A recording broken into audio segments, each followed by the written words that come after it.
Hello, hello, and welcome to Music Ally Focus with me, Music Ally's editor, Joe Sparrow. And in this episode, we're joined by Rebecca Berman, SVP of International at Concord Recorded Music, which is a large independent company in music publishing and acquisition with artists and repertoires licensed all around the world.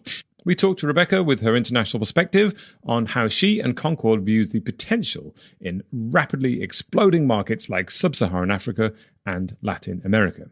Now, each Music Ally Focus episode analyzes one meaningful music business story at a time. And so this podcast is going to be quick. It should take about the same amount of time as John Gladstone could put socks onto 250 people. John put socks on 10 people in 1 minute and 9 seconds in 2013. Because why not? Now, talking of getting feet on the ground, Rebecca Berman's job involves building local teams to support Concord label group's repertoire around the globe. So she has an interesting view on the fast-growing, high-potential markets like, as I said, Sub-Saharan Africa and Latin America. I asked her what the wider consequences of these rapidly growing markets might be if the international music industry continues to engage with them, and how it might change the wider music industry in terms of structure, strategy, and revenue. Let's go over to Rebecca now. Hi, Rebecca. Hello. Thank you for joining us. Now, you're normally based in the US, but I've got the time zones have aligned and I'm talking to you while you're in London, which is extremely fortunate. Now, we're going to be talking about the fast-growing markets in the world outside of the traditional Western markets and the potential within these markets and how you see it from the perspective of your background and also, of course, at Concord. But let's start with some basics. Can you explain who you are, what your background is, what you do at Concord and what Concord does? That's a lot. Yep. So I am Rebecca Berman, like you said, SVP of International at Concord Recorded Music. I've been with Concord for 15 years, come up within the company through many, many acquisitions and a ton of growth. Feel very lucky to be there. My history is I have been working in music since I was 18 years old, interning at Warner Brothers, Epitaph, Interscope. Went on to work at a little indie label called Drag City in Chicago. That's where I first started doing a lot of my international business, help those artists tour and release records ex-US. Moved on to an indie label in Boston and then worked in my first truly international job at Warner Brothers Records. And then I was there for about 3 years and left Warner's for Concord. So like I said, I've been at Concord for 15 years. My role at Concord originally was focused on marketing the artists signed to our labels, ex-US. But in the last 4 years, I've been tasked with growing a global marketing infrastructure, building teams around the world so that we can establish artist fan bases and brands and help our artists grow ex-US, with the importance being having boots on the ground. So my focus over the last 4 years has really been establishing boots on the ground in the sort of already established markets. So we now have a fully staffed team in the UK, label managers in Germany, France, Australia, Canada, Japan. I know this podcast is going to talk a lot about emerging markets, and that's definitely a focus for us going forward because we see a lot of opportunity there. Right. And this is when we talk to people at Music Ally about, okay, how do you engage with what we're calling emerging markets, but of course in those markets they're completely established. But when you want to engage with those markets, let's say you want to take an artist and launch them over there, or you want to work with and trying to integrate with fan bases over there, the first thing they always say is, well, you need to really work closely with people on the ground, right? So it tallies exactly with what you've just said. So before we go on to talking about how you actually go about doing that, how do you and Concord view the potential of, there are some specifically exploding markets, Sub-Saharan Africa, Latin America are showing these huge spikes in not just income and chart performance globally, but also infrastructure and the industry itself growing rapidly there. So how do you view that potential? How are you going to engage with it? So I think it's an interesting question. I think those are two very different markets for us. Part of that is because of the repertoire we represent. Obviously, when you talk about these exploding markets, what explodes first is local, content, local music. And because what we represent at Concord, much of it, at least on the frontline side, is in the alternative space, the rock space. Latin America is much more of, I would say, an immediate focus for us. We're seeing the benefits of what's happening in Latin America. rapidly and now. So we have hired a person covering our repertoire full time in Mexico. Our eyes are very much set on Brazil and then expanding across Latin America, because that market for us, although developing, is feeling much more closer to established than I would say sub-Saharan Africa, mostly because the repertoire we represent is not necessarily what's resonating with the fan base and the consumer base there. I think that will take much more work. And I also think because of some barriers to entry, like the cost of cellular data in sub-Saharan Africa, Spotify just entering the marketplace, Boomplay and other, sort of DSPs that you have to engage with that aren't places that we're necessarily directly engaged with. I think there's going to be a lot more work to do. I think it'll be a longer road. I think the most exciting part of what's happening in Africa is the music that's coming out of there, global superstars like Rema and Burna Boy and things that, you cannot deny. It's, that is globally viable music that people absolutely love. So I think for the sub-Saharan Africa conversation, it's more of an A&R conversation. For Latin America, it's taking the repertoire that we already own and really being able to exploit it further. Yeah. Okay. Well, let's focus on South America first then. Because you say, if anyone's ever seen the comments below a rock video on YouTube, it's always come to Brazil. So you are now coming to Brazil. That's good. I mean, Concord, obviously with this background of publishing and acquisition, you've got this very set sort of focus at the moment in terms of that music, and it fits with there. So what are you doing? You've got someone covering Mexico, but how do you engage there? I mean, obviously there's an urgency. People want you to go there, but how do you actually do that and make it work? Well, I think one thing is that Mexico, Brazil, many parts of South America have already been viable touring markets for some time. So even if we weren't necessarily seeing the revenue on the consumption side, they were always markets that bands, would go to tour in and be able to make money touring there. Yeah. So that's already been very helpful. We have established fan bases there. I think Spotify and streaming has exploded in Latin America. And that for us is key, is finding ways to go direct to the Spotify, to not just Spotify. I'm not making an ad for Spotify, but the DSPs. And having direct relationships with the DSPs in Mexico, in Brazil, and beyond, so that we can localize and cater to their audiences. I think, having, like we said, having boots on the ground and being able to send artists on promo trips, engage with the media. And then there's also short form video content. Language is less and less of a barrier. You can close caption anything. You can do TikTok collaborations, but whether it be fans with fans, artists with fans, artists with artists, that can also really help localize to certain regions. And I think, especially Spanish speaking markets, that's very easy for us. And how do you sort of, obviously with this, you say the streaming infrastructure in South America is really good now, and people are really jumping on board, and it's as they have around the world, it's something people want. How do you've already got a foot in that market, so how do you classify success in terms of, what does success look like? Is it just a significant increase in streams, or is it something a bit more integrated and complicated than that? I think it's a little more complicated because streaming can be fickle, and ultimately you want it to be sticky. And so you want to know that you're not only seeing a boost in streams, but that it's going to stay level and or grow, so that the artist can increase their touring sort of revenue there, so that we know that fan base is going to come back the next time we release new music. So it really is a commitment to the marketplace, not necessarily, a quick fix of, we have streaming growth, so we've succeeded. I think if you really want to grow, if an artist is going to be successful, that fan base has to stick around. And we're in a world where things come and go very quickly. So it takes investment in artist development, and it takes commitment from the artist. Let's jump across to sub-Saharan Africa for a moment then. As you say, a very different marketplace, different infrastructure at the moment, culturally very different. That's a bigger jump, as you explained. But of course, that there are very significant developments recently in the last few years, in particular around infrastructure, streaming, starting to come on board with some players in particular.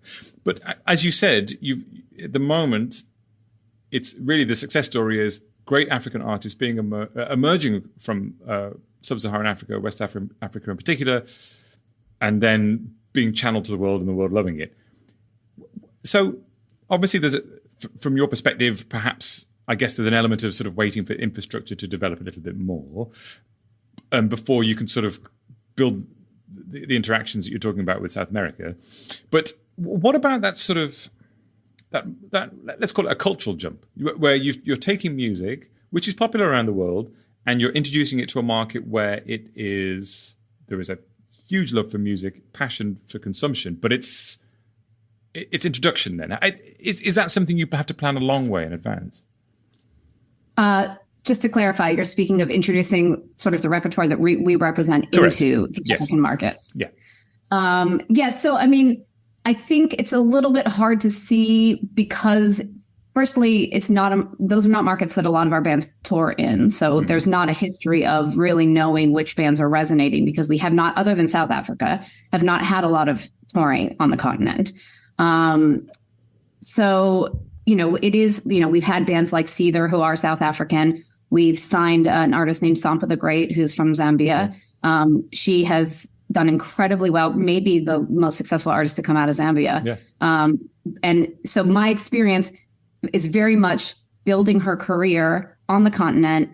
We are lucky enough to be distributed by Universal, which is obviously a massive company with more infrastructure than we have at the moment. So we've been able to tap into the African offices that they've opened to make sure that we could localize. Every African country is also a very different market. So, language wise, culture wise. So it's a massive place to try to break. I think with Sampa, we've done a very good job of making sure that the world knows she's from Zambia, but also increasing her success outside of Africa, Australia, the UK. Yeah. She's had 2 Music A-lists.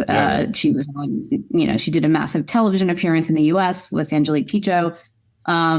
So the exporting is something that we've done quite well. And with an African artist being able to make sure that the world understands where she is from and what her cultural history is. As far as taking the repertoire that we currently represent and building it in Africa, I've yet to see, I think, especially because what we look to a lot of times is, are there streaming success? We look for data. There's not necessarily been a way, it's such an emerging market that it's hard to necessarily identify what of our, let's say, US-based repertoire is really resonating there. I think, boots on the ground help as well. I think we rely on Universal on some level, but we're very new to trying to break our artists into Africa. Yeah. You've got a lot of perspective on the different types of market that you can perhaps move into, but also how they all interact and then work on a global level. What are the wider consequences, do you think? I mean, this could be a personal opinion, maybe, but or with something based on what Concord is doing. But what is the wider consequences of a market that is globalizing in this particular way so quickly? 5 years ago, or maybe a little bit more, there were really no huge West African superstars in world music, and now there's loads, right? So that's a very unusually fast change, and testimony to the power of the internet, of course, and social media, but and the streaming platforms. So what are the wider consequences? What does a future music industry look like where it works in that way? Yeah, I mean, I think that inevitably there is going to be a massive investment in infrastructure in sub-Saharan Africa. I mean, it will, I imagine that we will have somebody in Nigeria at some point, in the next decade. I also think that you're going to see companies, whether it be Concord, who, as you know, is hugely acquisitional, but all of the companies around right now that are hugely acquisitional, looking to African labels, African DSPs, African companies that potentially can be purchased. And I, certainly can say that Concord on the A&R side is looking, very deeply into that. I mean, when you have Afrobeat is just one type of music in Africa that is resonating everywhere. But, I imagine that we've got A&R staff all over the world, looking into Africa to see what's going to be the next sort of movement, what label is representing, what's resonating in certain markets in Africa that we can then exploit globally. I mean, you work with artists in your catalog to develop them and grow them in certain places all over the world. How can you foresee, for instance, future campaigns running? I'm thinking strategically, like you have an artist you're working with, maybe with a frontline catalog or even a further back catalog. Yeah. How would you foresee it when you go global? That's huge, right? It's very, very different. You've got, as you say, culturally different markets. You've got infrastructure differences. How do you foresee that panning out as a sort of strategic approach in the future? I think similar to how you would have to do it in any market that is outside of your home market, you have to find ways to localize the content so that the local consumer can relate to it. I think short form video content is sort of how the youth are engaging in music entirely right now. And I think it offers up opportunities that, are just expansive for us. So influencers, for instance, you can find influencers in any country in Africa. You can look at who actually has, a viewership and engage them. And that can make a huge difference. And like I said, it's always a test to see if what you're pushing is sticky or not. But if we have an artist that we believe has an upside and we can find influencers that, and sometimes it's paid, sometimes it's organic and, somebody gravitates to what you're doing. But that's a huge way in to markets when you don't have an artist that lives there or is going there to do promotion. It's sort of replaced media in a way and made it's hard to control, but at least there's a path in that I think is really exciting. Is there anything you've learned in terms of that big picture approach of you in the past you've perhaps focused on, I'm guessing here, but maybe on sort of more traditional Western markets, but then expanding and looking to these new places. Is there any sort of main learnings you've taken from this quite sort of different focus? I mean, I can tell you from catalog acquisitions, we have purchased 2 Latin American catalogs, Musart and Fania. And when you actually engage in local language, local music, it really can brand the company and put us on a map that makes us respected and trusted and also allows for an easier entry way into at least the industry side of things, opens up doors for us. So I do think, like I said, acquiring local music is a good way to start establishing infrastructure there. So that we can then grow to sort of support our frontline business and our non-local business. Yeah. In 10 years' time, those markets are changing at different rates, of course. But it's clear that whether it's on a cultural sense, in music from here being popular over here, or whether it's on a marketing sense of you can be an artist now in, let's say, the UK, and you're having no success at home, but you can be blowing up in Colombia, right? Like this is not normal now, but it's really close to being normal. It definitely is, yeah. Where's that going to go? How will that kind of those patterns of behavior change how the industry works at both the sort of your level, but also for artists?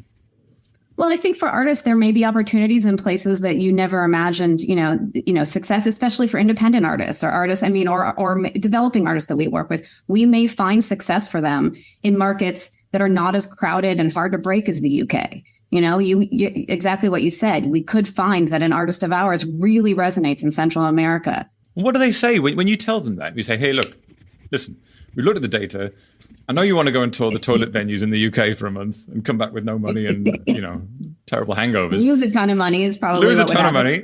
But how do you fancy going to Colombia for a week or 2 weeks? Well, I think an artist wants to see success. And I think if an artist knows that there's a fan base that actually wants them there, an artist who's really invested in their own career would want to engage. Yeah. And I think that's very exciting. I think the fact that, we can now see where the streams are coming from, where the early adopters are coming from, means we know where we can invest our funds and hopefully the artists can invest their time. And I think that's really exciting. Yeah. And how will then it perhaps affect your decision-making and the kind of work you do at the sort of that higher level of looking after catalogs and... Yeah, like I said, I think if we find, and we are finding like in Mexico and Brazil, and I expect it to be many other markets in Latin America, when we find that we've found markets that are not just 1 or 2 of our artists are successful in, but many more, that's when we focus more on further infrastructure, further investment. Maybe touring becomes more viable than it has been in the past. And that's, and then obviously in a world of streaming, you can have something break out of the Philippines, you can have something break out of Colombia and then become global. So by focusing on those markets, you may not be saying that's where our entire focus will be for the campaign. You're saying maybe if we get big enough in Colombia, we extend through Latin America, which can instead extend up into North America and have a global artist. So it's also about where you start. Yeah. Which is great. I mean, that's what we've discovered in this kind of new era of streaming and the short form video content and influencers, is that you can find a starting place and you can grow from there. And I think it's great that we can find those starting places in Latin America, in Africa, instead of always looking to those bigger European markets that are so crowded. And so to sum it up then, do you feel it's obviously things are more complicated in that sense, but is that more exciting from your perspective? Much more exciting. And from my purpose, as having worked in international for, 20 years now, there are certain markets that are obvious markets that have always been a focus that I know very, very well. My job is now to really dig in and get to know these developing markets, market by market, the cultural nuances, the musical taste, the how we engage. My job is changing so that I can help my artists. Right. I will obviously link to Concord beneath the podcast and people can check it out. But before we wrap it up here, I've got one final question, which is, what is your favorite piece of music? If you could only listen to one for the rest of your life, it can be... Oh my goodness, this is the hardest question you've asked all day. I know. That's why we leave it to the end. I'm willing to sort of move towards an album if you can't narrow it down to one song. An album, all time, Fleetwood Mac Rumors. Right, okay. But I would say the New Boy Genius is probably what I'm listening to most these days. Really? Yeah, I've heard a bit of that, and it is really good. So yes, they're all very, very talented women that I think have made a beautiful record. Great. Okay. 2 good recommendations there, which I will put beneath the podcast. So, Rebecca Berman, thank you very much. Thank you very much. All right, that's it. Thank you very much again to Rebecca for joining us on the Focus podcast. And if you found it useful, please do share it on with someone who you think will also get something out of it. And if you'd like to get in touch with me, I'd love to hear from you. It's joe@musically.com. That's joe@musically.com. We also have a free weekly email called The Knowledge, which rounds up bits and pieces of Music Ally's best analysis, news, marketing insight, and goodies from the archive. So sign up and impress your boss. The link to it is in the description. That's it. Thank you for joining us here on Music Ally Focus. I've been Joe Sparrow. You've been you. And until next time, farewell.